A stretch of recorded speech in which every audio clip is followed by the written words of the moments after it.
Why does he think it's acceptable to consider ditching England players from the World Cup simply based on their vaccination status? I have no idea why he thinks that's acceptable, because I think by any reasonable measure it's unacceptable. It's coercion, pure and simple. He's preying on young elite athletes' desire to play in a World Cup. For some of them, it will be the only chance. It will be the highlight of a career, and this is, carrot and stick psychology. Basically saying, take this experimental procedure of unproven safety, or you can't come to Qatar with the rest of the squad. I mean, that's what it boils down to. Forcing people to take an experimental medical procedure is against players, human beings' inalienable rights. Their vaccine status should be none of Gareth Southgate's business. By any stretch, there is already evidence of harm caused by these injections.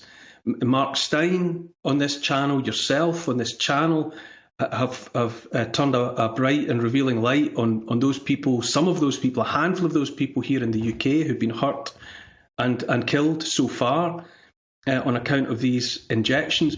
To not accept by now that there are reasons for reasonable people, especially elite sportsmen and women, in this instance sportsmen who are so rightly preoccupied with their health, with their fitness, what goes into their bodies, the long-term consequences of anything that they do to their bodies, to not allow those people to make the decision for themselves about whether or not they take this procedure, and to basically say it's my way or the highway, it's naked coercion. It absolutely is, Neil. And I've also got such an issue over some of the media coverage of this, because they're almost using coded language to out players who have chosen not to have the vaccine. So we saw it with 3 Man City players, who I obviously won't name. They didn't go on the American trip. And it's been written, sort of, you can read between the lines, oh, here are the vaccine refuse decks. And I'm sorry, Neil, we would not do this with any other medical condition or any other medical procedure. What happened to that medical privacy? It's beyond the pale. You're absolutely right. And in any sane universe, the rightness and wrongness that you have just outlined would be upheld. There are hundreds at least, if not thousands, of sports people at high levels of performance, professionals and people at high levels in the amateur games, collapsing on the pitch or in training with heart conditions post vaccination. These instances are happening at levels that commentators are saying they've never seen before.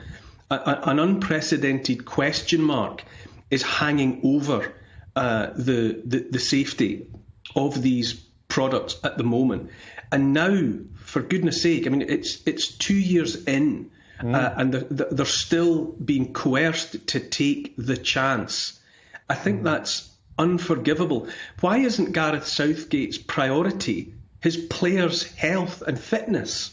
Well, I remember, Neil, having Matt Letizia on this show a number of months ago now, and Matt has taken serious flack throughout the MSM because he's incredibly influential in the world of football, and people are saying, you naughty man, putting these footballers off getting the jab. He's not doing that, Neil. All he asked the football associations for months ago on this show is to launch an investigation and actually find out the facts so that the players can be assured of the vaccine safety. And we know that hasn't happened, Neil, because they cannot assure the players of the vaccine safety. They cannot. The data are not there to enable that. But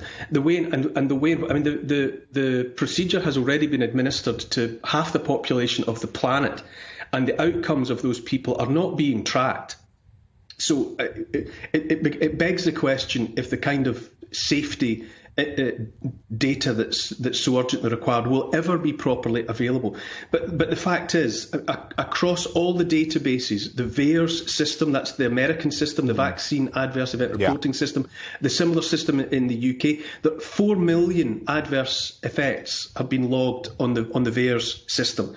And everyone agrees that that's probably no more than a tenth of what has actually happened, because it's a voluntary system and not all adverse effects by any stretch of the imagination are logged. In the UK, 500,000 adverse effects. In the past, with traditional vaccines, swine flu, polio vaccines in the past, in the 70s and other times, in living memory, have been withdrawn after the swine flu vaccine in 76 was withdrawn after 53 reported deaths. The polio vaccine withdrawn after a year after 10 reported deaths.